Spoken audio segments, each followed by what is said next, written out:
உம்மை நம்பிடுவேன், உம்மை பின்தொடர்வேன், இறுதி வரை உம்மை சேவிப்பேன். இங்க தாவீதை குறித்து நமக்கு நல்லா தெரியும். நம்ம வாசித்தோம், இது தாவீதின் சங்கீதம் என்று சொல்லி ஹெட்டிங்ல கொடுக்கப்பட்டிருக்கு. தாவீது கர்த்தருடைய இருதயத்துக்கு ஏற்ற மனுஷனாயிருந்தான். அவன் கர்த்தரே சொல்றாங்க, அவன் ஒரு காரியத்துல மாத்திரம்தான் தவறி போனான். என் தாசனாகிய தாவீது என் இருதயத்துக்கு ஏற்றவன் என்று சொல்லி கண்டேன் என்று சொன்னான். அந்த இருதயத்துக்கு ஏற்ற மனுஷன் தான் இப்படியா எழுதுறான். 2ஆம் வசனம் முதல், உத்தமமான வழியிலே விவேகமாய் நடப்பேன். இன்னைக்கு எல்லாரும் உத்தமமா நடப்போம், ஆனா விவேகமாய் நடக்க மாட்டோம். ஆண்டவர்ட்ட எப்பவுமே கேட்கணும், தேவ பிள்ளைகளே, விவேகம் அநேகருக்கு இல்லாமல் போகிறது. எந்த காரியம் எப்படி பேசணும், எங்க பேசணும், என்ன செய்யணும், இதெல்லாம் அந்த விவேகத்துல உட்படி நமக்கு அது வேணும். அவரு சொல்ற உத்தமமா நடப்பேன், விவேகத்தோட நடப்பேன். எப்பொழுது என் வீட்டில் வருவி, என் வீட்டில் உத்தம இருதயத்தோடு நடந்து கொள்வேன். அவர் வாஞ்சிக்கிறான், என் வீட்டுக்கு வரணும்ப்பா, நான் உத்தம இருதயத்தோடு இருக்கணும் சொல்றேன். பின்ன சொல்றாரு, தீங்கான காரியத்தை என் கண் முன் வைக்க மாட்டேன். இதெல்லாம் செய்ய போறேன். என்னெல்லாம் இப்ப நம்மகிட்ட கேட்டா புது வருஷத்துல நம்ம சொல்லுவோம், இந்த வருஷம் நான் இத்தனை மணி நேரம் ஜெபிப்பேன், இத்தனை மணிக்கூர் இருந்து நான் என்ன செய்வேன், ஜெபம் பண்ணுவேன், இத்தனை காரியம் செய்வேன், ஊழியம் அப்படி செய்வேன். அல்ல நம்ம வீட்டுல ஏதாவது இல்லைன்னா நாங்க அப்படி சொல்றோம், நீங்க வேற வேற ப்ரோக்ராம் போட்டு சொல்லுவீங்க, இந்த வருஷத்துல இந்த அப்படி பிளான் பண்ணி வச்சிருப்போம். ஆனா பக்தன் சொல்றாரு, தீங்கான காரியத்தை என் கண் முன் வைக்க மாட்டேன், மாறுபாடான இருதயம் என்னை விட்டு அகல வேண்டும். இன்னைக்கு அநேகர் எங்க பார்த்தாலும் விசுவாசிகள் கூட மாறுபாடான இருதயம். இன்னைக்கு பேசுறது இல்ல, நாளைக்கு பேசுறது, மாத்தி மாத்தி பேசிடுவாங்க. சொன்னதில்ல செய்யறது, சொல்றது ஒண்ணு செயல் ஒண்ணு. விசுவாசி பிள்ளைகள், தெய்வ பிள்ளைகள் சொல்றதான் செய்யணும், செய்ய முடியறதான் சொல்லவும் செய்யணும். நம்முடைய கர்த்தர் அப்படிப்பட்டவர். ஹல்லேலூயா. பிறனை ரகசியமாய் அவதூறு பண்ணுகிறவனை சங்கரிப்பேன். இன்னைக்கு பாத்தீங்கன்னா எங்க பார்த்தாலும் அவதூறு. யாரோ ஒரு நல்ல மனுஷங்களை கண்டா அப்படி ரகசியமாய் அவங்களை குறித்து அவதூறு பேசுறாங்க. தெய்வ பிள்ளைகளை, நாம் ஆண்டவருடைய பிள்ளைங்க, யாரை குறிச்சு அவதூறு என்ன செய்யக்கூடாது, யாரை குறிச்சும் பேசக்கூடாது. தேவன் அதை வெறுக்கிறார். ரகசியமா பேசி கோல் சொல்றாங்க பாத்தீங்களா, அதெல்லாம் கோல் சொல்கிறவன் தன் பிராண சிநேகிதனை பிரிக்கிறான் என்று வேதத்துல இருக்கு. அப்ப தேவன் அருவருக்கிற காரியங்களை நம்ம செய்யக்கூடாது. இந்த பக்தன் தாவீது அவன் வாழ்க்கையில நான் இதெல்லாம் செய்வேன் என்று சொல்லி அதை அப்படியே செய்யறான்.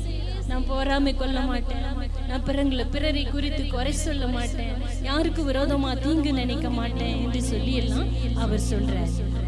என்ன சொல்ற, கபடு செய்கிறவன் என் வீட்டுக்குள் இருப்பதில்லை.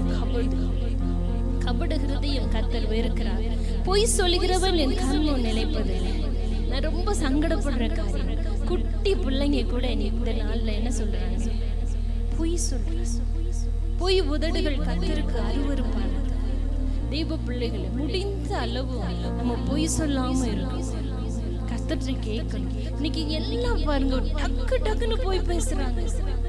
தெய்வ சன்னிதில நிற்கிறோம், வெளியே போனா நம்ம என்னெல்லாம் பேசுறோம். தெய்வ பிள்ளைகளை, எல்லாவற்றுக்கும் கடைசி ஒரு நாள்ல கர்த்தர்கிட்ட கணக்கு ஒப்பிக்கணும். அதனால நம்ம ஜாக்கிரதையா இருக்கணும். போய் பேச உள்ளதுன்னு சொல்லணும்.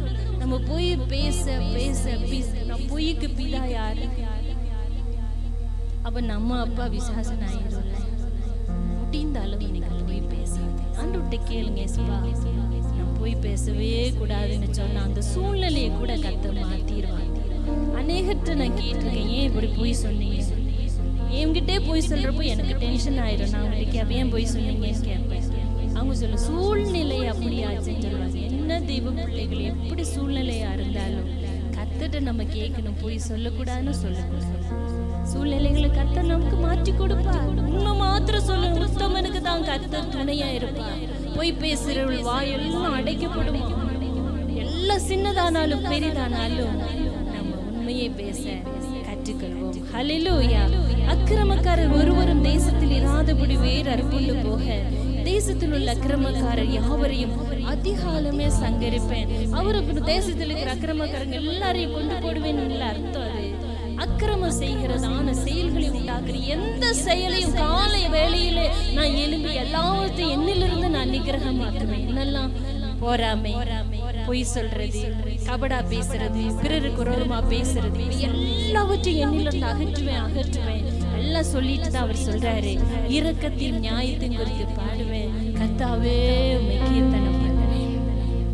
தேவன் அருவருக்கிற எல்லாவற்றையும் விட்டு அதற்கு பின்பு கர்த்தரை துதித்தால், அவரை போற்றினால், அவரை உயர்த்தினால் நிச்சயமாய் அவர் கேட்பார். தேவனே ஹல்லேலூயா. எத்தனை தெய்வ பிள்ளைகள் விசுவாசிக்கிறீங்க? நான் தேவன் அருவருக்கிற எல்லாவற்றையும் விட்டு நான் கர்த்தரை மாத்திரம் சேவிப்பேன், நான் துதிப்பேன், அவருடைய நாமம் உயர்த்தப்படும் என்று சொல்லுகிற தெய்வ பிள்ளைகள் கரங்களை உயர்த்தி கர்த்தருக்கு மகிமை செலுத்தலாமா? ஹல்லேலூயா, பிரைஸ் தி லார்ட். அன்பு தெய்வ பிள்ளைகள், இந்த வேளையில உங்கள் விசுவாசத்திற்காக நான் ஒரு காரியத்தை சொல்லலாம் என்று நினைக்கிறேன். நேற்று நான் ப்ரேயர் பண்ணிட்டு இருக்கிறப்போ எனக்கு ஒரு சம்பவம் ஞாபகத்தில் வந்துச்சு. இன்னைக்கு அநேகர் ஜெபிக்கிறோம், ஜெபிச்சு ஒன்னும் நடக்கலையே என்று சொல்லி சோர்ந்து போகிறோம். சில தேவ பிள்ளைகள் என்கிட்ட கூட வந்து கேட்டிருக்காங்க, என்ன சிஸ்டர் இவ்வளவு நாளா ஜெபம் பண்ணோம், ஒண்ணுமே நடக்க மாட்டேங்குது, அந்த ஜெபத்துக்கு பதிலே வரல என்றுச்சு. தெய்வ பிள்ளைகளே, வசனம் சொல்லுகிறது, வேதத்துல சொல்லப்பட்டிருக்கிறது, நம்ம காத்திருக்கணும்.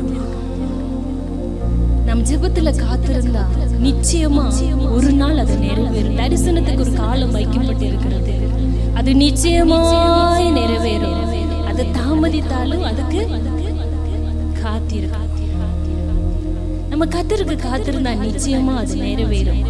ஒரு அருமையான தாய், நல்ல ஜெபிக்கிற ஒரு அம்மா ஒரு முறை அவங்களுடைய அனுபவத்தை இப்படியாக சொன்னாங்க, எழுதியிருந்தாங்க, நான் வாசிப்பேன். எப்படி என்றா, அவங்க ரொம்ப பாரத்தோடு ஜெபித்தாங்க. அவங்களுக்கு ஹஸ்பண்ட் இல்லை, அவங்க இறந்து போயிட்டாரு.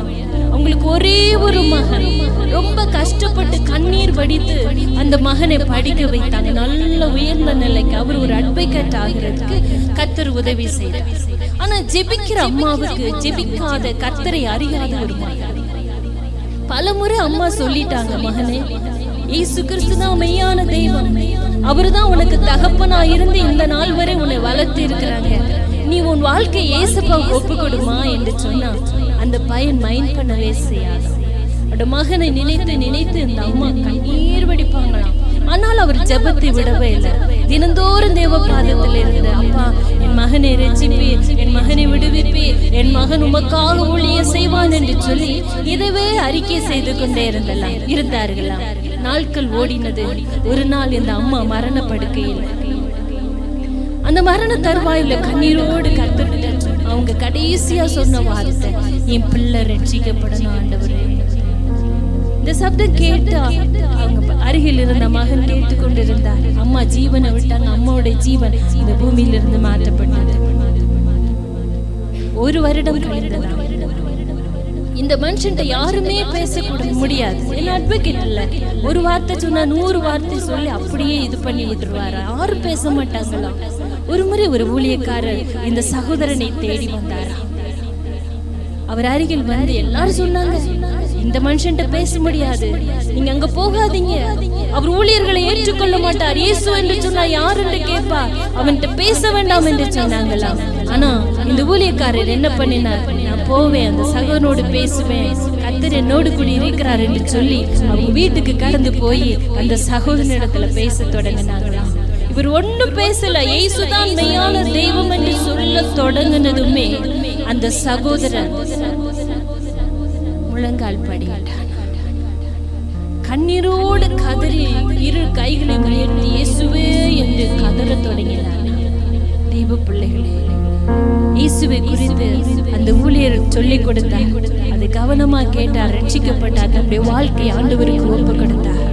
மரண தருவாயிலும் அந்த அம்மா விட்ட கண்ணீர் 1 வருடம் அதற்குள்ளாய் அவருடைய மகனை சந்தித்தது. அவர்தான் இந்த வேதத்தை எல்லாம் விளக்கி எழுதுவாங்கள, விளக்க உரை எழுதின ஒரு உன்னதமான ஊழியக்காரர் என்று சொல்லி உலகமெங்க அறியப்படுற ஒரு மனுஷன். அல்லேலூயா. தெய்வ பிள்ளைகளே, இன்னைக்கு நீங்க யாருக்காக கண்ணீர் விட்டுட்டு இருக்கீங்க? உங்க பிள்ளைக்காக, உங்க பிள்ளைகளுக்காக, இல்லை எதற்காக நீங்க அழுது ஜெபித்துட்டு இருக்கீங்க, உங்க ஜெபம் ஒரு நாள் வீணா போகவே செய்யாது. இன்றைக்கு இல்ல நாளைக்கு நிச்சயமா பதில் வரும். காத்திருங்க, நிச்சயமாய் வரும். அது ஒரு நாள் முடிந்து போகாது. அதை தாமதித்தாலும் காத்திருங்க, அது நிச்சயமாய் உங்க வாழ்க்கையில நிறைவேறும். அல்லேலூயா. வேதம் சொல்லுகிறது உண்மையுள்ளது வார்த்தைகள். தெய்வ பிள்ளைகளே, உங்க கண்ணீருக்கு நிச்சயமா பதில் உண்டு. அதற்கு ஏற்ற சமயத்துல கர்த்தர் மறுஉத்தரவு கொடுப்பார். எத்தனை தெய்வ பிள்ளைகள் விசுவாசிக்கிறீங்க? அம்மாவின் கண்ணீரை கண்டு சொந்தமா அந்த மகனை ரட்சித்த கர்த்தர் என் கண்ணீரை கண்டு